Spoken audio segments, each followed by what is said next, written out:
This is day one of the Hobie BOS on Santee Cooper.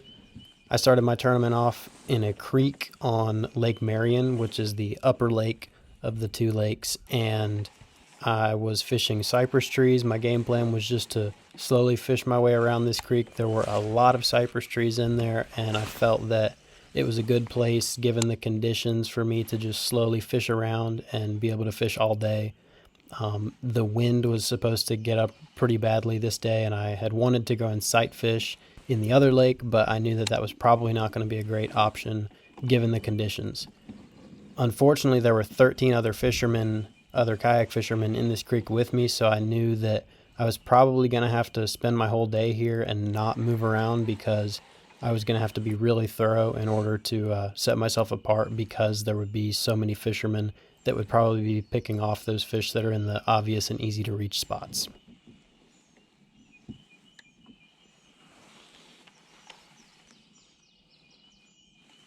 So I got off to a pretty quick start, caught a fish right off the bat, and this fish catch does a really good job illustrating what type of bite I was targeting here.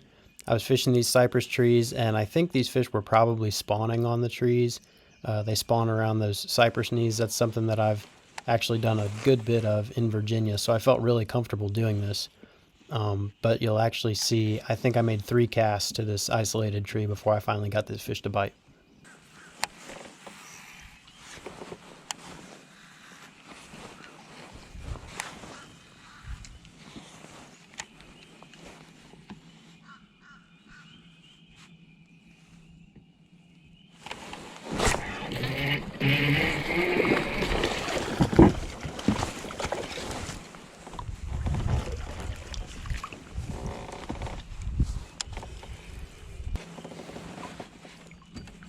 Holy cow. Buddy has seen better days. Hey, we'll take him. He's all, look, he's got a big old hole in him.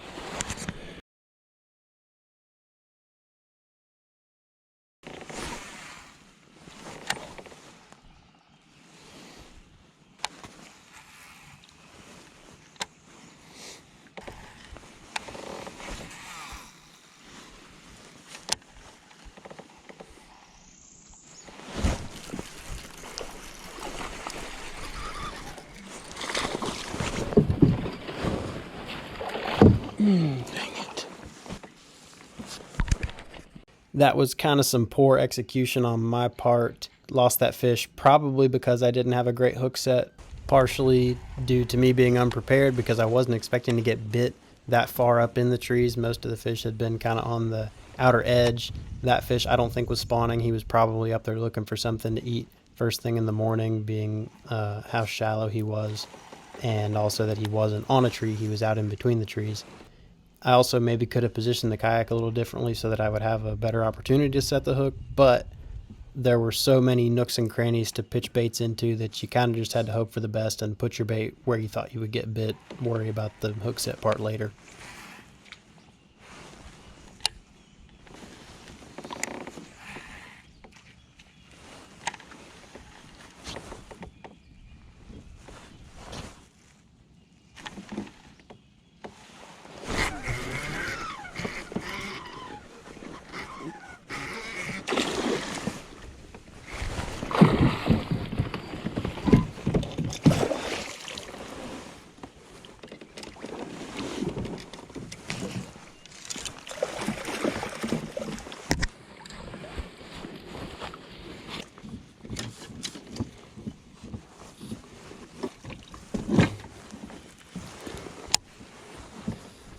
I normally am not a very secretive person, but this was a huge fish, and I was just trying to keep it down, not say anything because of how many fishermen were around.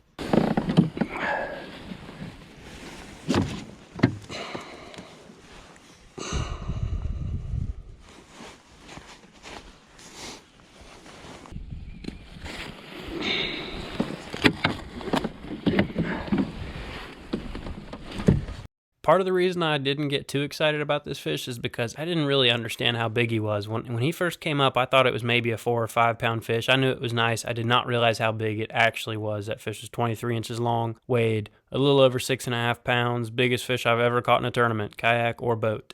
and I was pumped to put that fish in the boat. I came to this creek because I had caught another really big one in there in practice, and I knew that it probably had the potential to produce a fish like that for me if I just put my head down and fished. You have just as good odds at it happening first thing in the morning as you do in the last 10 minutes of your fishing, but when it happens early, it can really calm you down, and that's what I needed because I needed to fish slow today.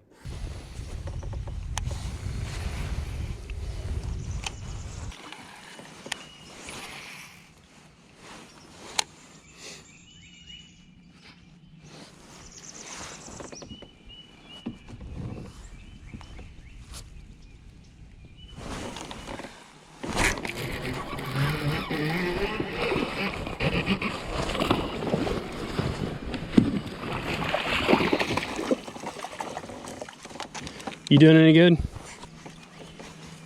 It's a party back that way, isn't it? Yeah, I kind of took the wind out of my sails where I was going to go. I know. Well, I was thinking there'd be maybe like 3 or 4 of us here, but there's at least 9. Okay, I got you. You too.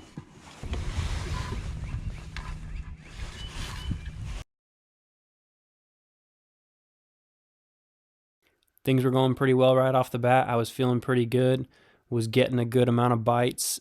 I had fished through the area pretty quickly in practice, and I got only 5 bites, but 2 of them were really nice, and the rest of them were not small.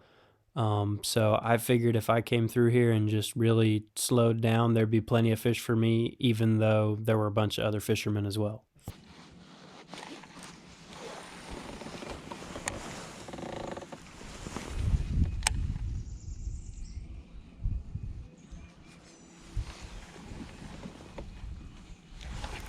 This is a really good example of how to fish behind people. You'll see that this cypress tree right here has a lot of low-hanging limbs, and especially really small ones that don't necessarily keep you from making the cast, but they keep you from making a good cast because, it's very easy for your line to get wrapped up on one. So when your bait falls, it's either going to go too slow or it's going to pendulum out away from the tree before it falls.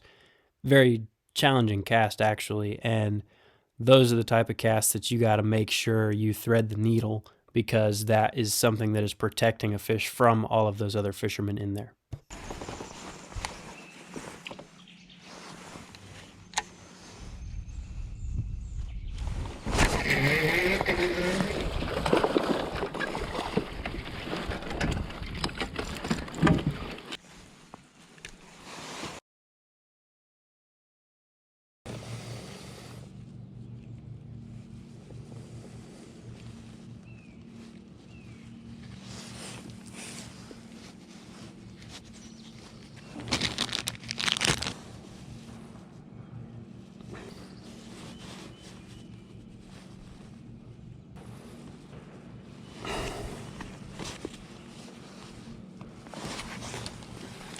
Pay attention to how slowly I'm actually fishing right here. There was a lot more to this bite than simply flipping the trees.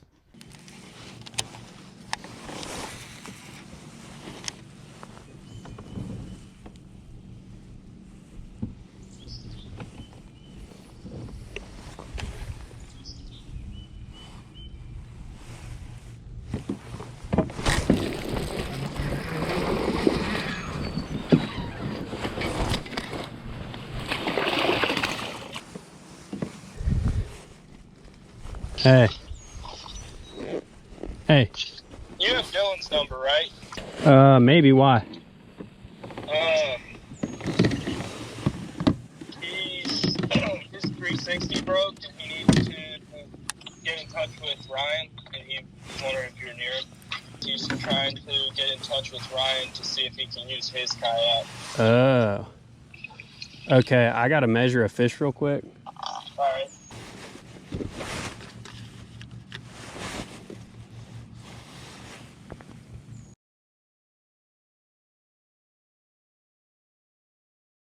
So our practice had been very cloudy. I hadn't gotten a chance to actually try to look for spawning fish. I have this push pole you see that I'm using to be kind of stealthy as I'm navigating up here in the shallow water. I actually had a fish that was guarding fry on this spot that I found even though it was cloudy during practice, because he chased a bluegill and pushed a big wake when I was fishing right next to it, and I went over there and I was able to see him. He wasn't there when I checked but it had been really cold overnight, so I decided to check back a little later once it had warmed up some.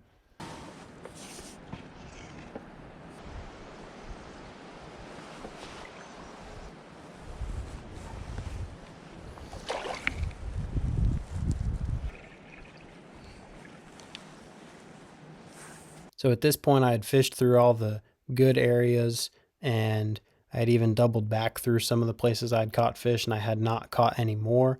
So now I'm trying to figure out how I can catch fish that have not already been picked off by other fishermen. I looked for some spawning fish for a while because sometimes there's spawning fish that are catchable, but not just by blind fishing for them. I found one, but I couldn't figure out where his bed was because the sun wasn't up quite enough yet, and so I decided to come back and check on that fish later. And in the meantime, I decided to fish the wind-blown side of this creek because the wind was blowing really hard, and most fishermen were now fishing the protected side of the creek, which is the side that I had started on, so I had already fished over there pretty thoroughly.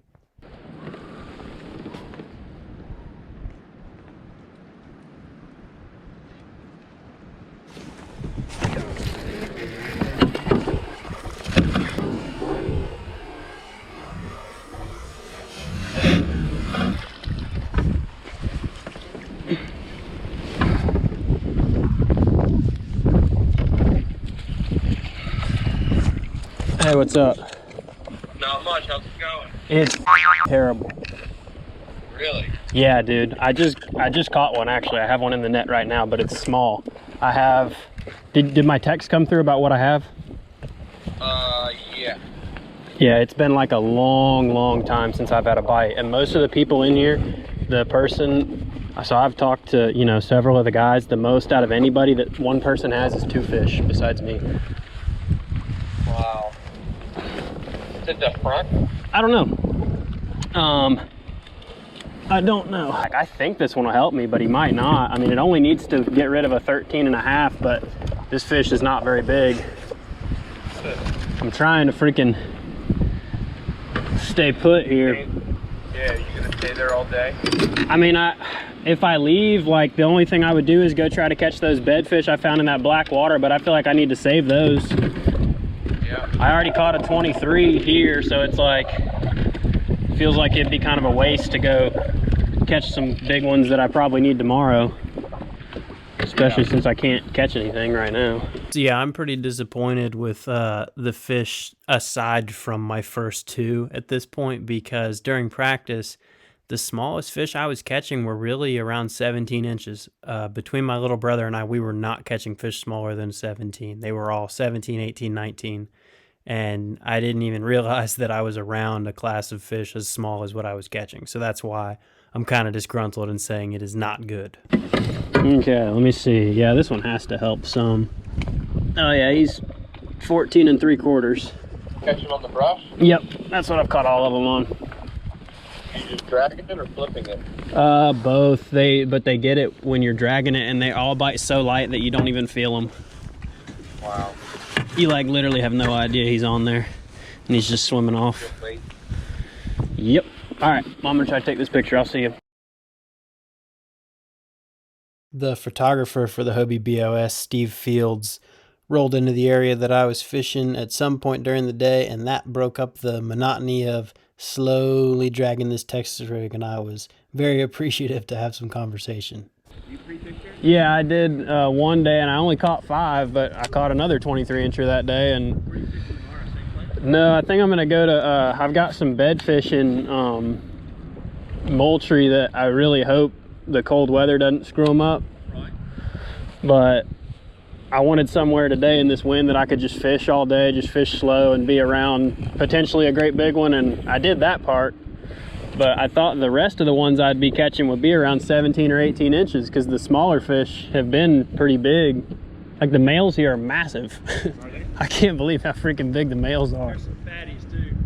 So earlier on, when I was push-poling around trying to find a bedding fish that I hadn't located in practice since it had been so cloudy, I found one, and I couldn't figure out where his bed was or if he had fry, but he was definitely protecting an area. So after a while, I came back and fished the area with a wacky rig from a long ways off, and I was just very thorough.